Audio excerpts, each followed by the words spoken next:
Bonsoir, je m'appelle Sauvé Racine.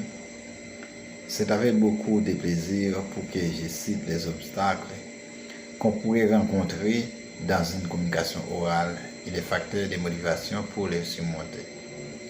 Ensuite, je vais faire une comparaison entre la façon dont j'ai été motivé dans de telles situations par mon professeur et celle présentée dans cette vidéo par le professeur Eric Bon. Finalement, je vais dire quelles stratégies de motivation je vais faire les choix avec mes étudiants et pourquoi. Si c'est les choix du professeur Eric Bon ou les choix de mon professeur. Comme on a vu dans la vidéo du professeur Eric Bon, il a beaucoup de difficultés on peut rencontrer dans une communication orale, mais ils ne sont pas insurmontables. Mais il s'agit d'une compétence qu'il faut travailler avec rigueur et qui demande à surmonter des problèmes liés à la prononciation au rythme et à l'intonation, mais également des problèmes liés à la compréhension orale.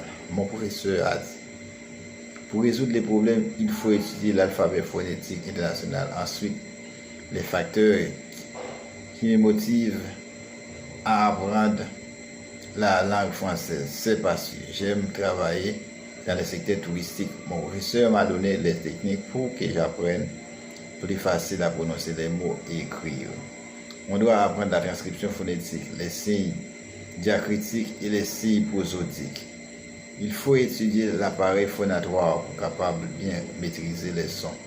C'est très important d'apprendre les modes articulatoires des consonnes 1, par exemple, occlusive et nasale. Après avoir étudié tout,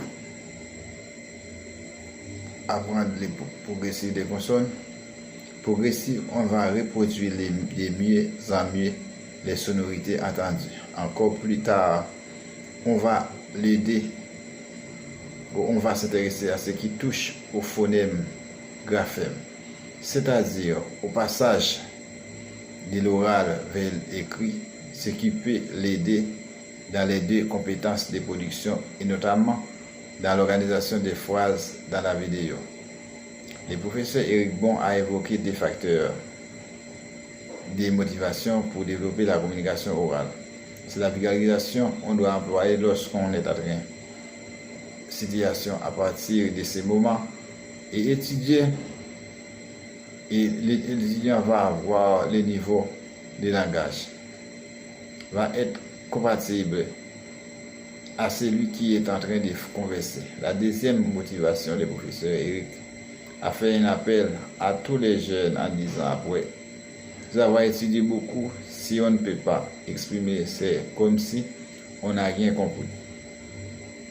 En conclusion, ou en comparaison avec mon professeur et le professeur Eric Bon, j'ai fait le choix de mon professeur qui a mis accent sur l'apprentissage de l'alphabet phonétique international. Vraiment, si on apprend toutes les règles de l'alphabet phonétique international, on ne va pas avoir de problème quand on veut parler français ou de la communication. Parce que dans la phonétique internationale, on a toutes les règles pour parler français. C'est la raison pour laquelle j'ai fait les choix avec les choix de mon professeur. Merci beaucoup